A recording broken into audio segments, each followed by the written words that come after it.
नमस्ते और industrial biotechnology के इस खास एक्सप्लेनर में स्वागत है। इसे एक बायोलॉजी मास्टर क्लास की तरह देखिए, जहां हम रोजमर्रा के केमिकल प्रोसेस के पीछे छिपे बेहद दिलचस्प विज्ञान को डिकोड करने वाले हैं। आज का हमारा टॉपिक है द डिटर्जेंट रेवोल्यूशन।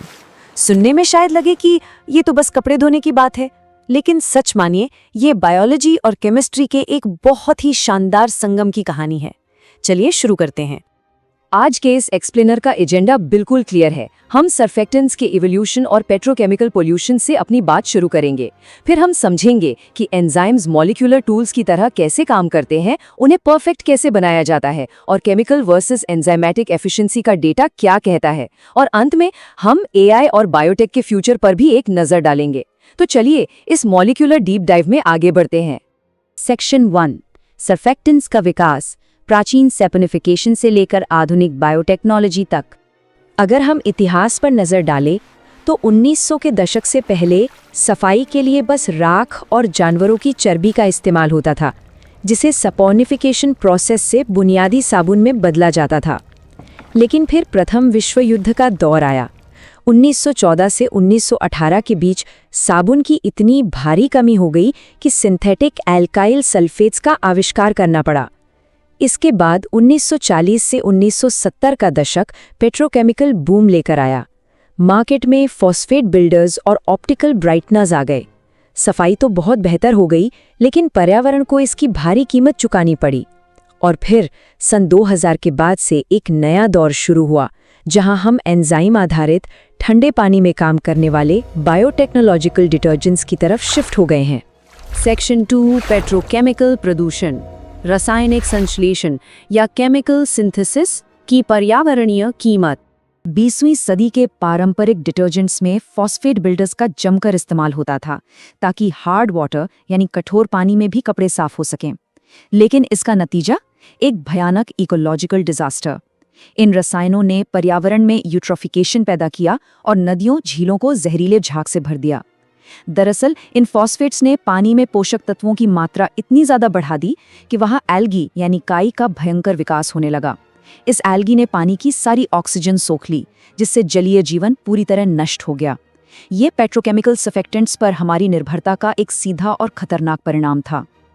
अब आते हैं सेक्शन 3 पर, मॉलिक्यूलर टूल्स के रूप में enzymes, precision biochemistry in action. Macro level के इन पर्यावरणीय समस्याओं से निकलकर जब हम माइक्रो लेवल पर जूम इन करते हैं तो चीजें बहुत दिलचस्प हो जाती हैं। यहाँ स्पेसिफिक एंजाइम क्लासेस एकदम सटीक मॉलिक्यूलर टूल्स की तरह काम करते हैं। उदाहरण के लिए प्रोटीएसेस, जैसे कि बैसिलस बैक्टीरिया से मिलने वाला सबटेएसिन, सीधे प्रोटीन के दागों जैसे खून या अंडे पर हमला करते हैं।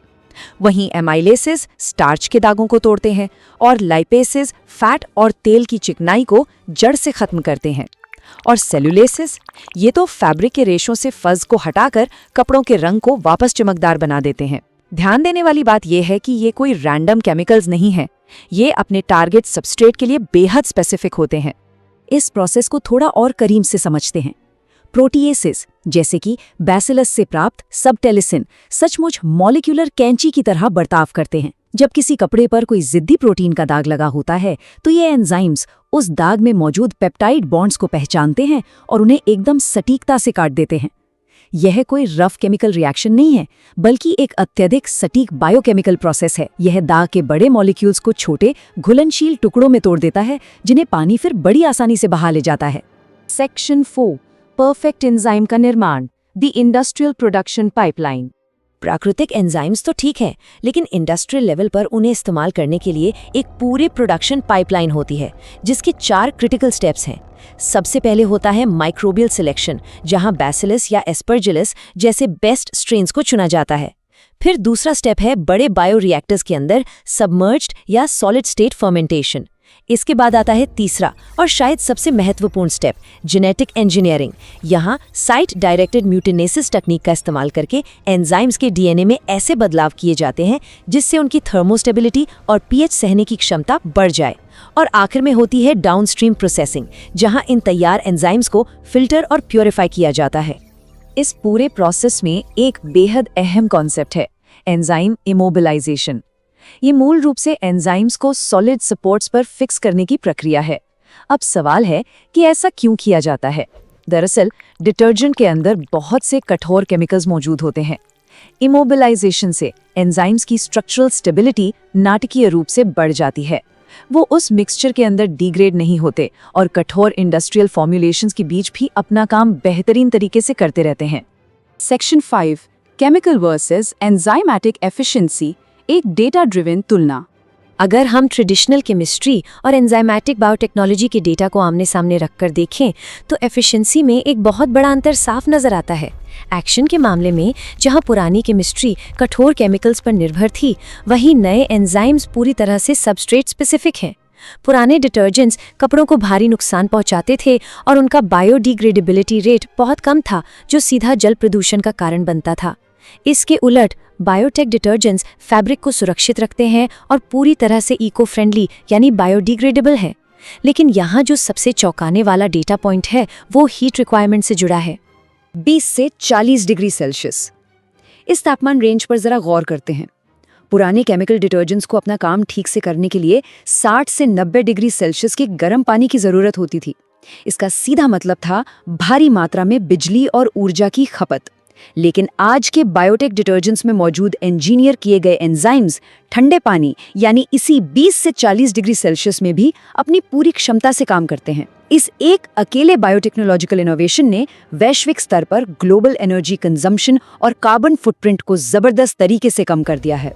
और अब हमारा आखिरी पड़ाव, सेक्शन 6, एआई और बायोटेक का भविष्य, नेक्स्ट जनरेशन प्रोटीन इंजीनियरिंग।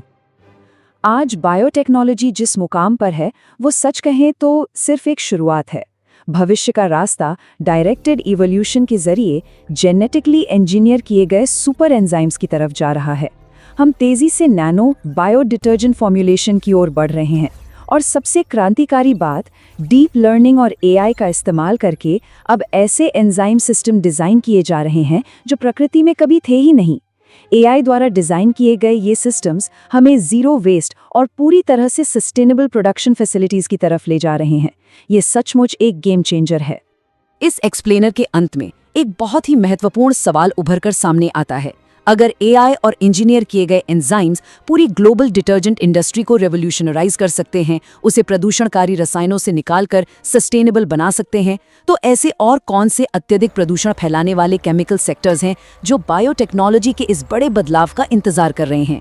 क्या वो टेक्सटाइल इंडस्ट्री है, प्लास्टिक है या शायद एग्रीकल्चर? ये एक ऐसा विचारणीय प्रश्न है जो विज्ञान के भविष्य की दिशा तय करेगा। आज के इस मास्टर क्लास में जुड़ने के लिए बहुत बहुत धन्यवाद। इसी तरह सीखते रहें और विज्ञान की इस अद्भुत दुनिया को एक्सप्लोर करते रहें।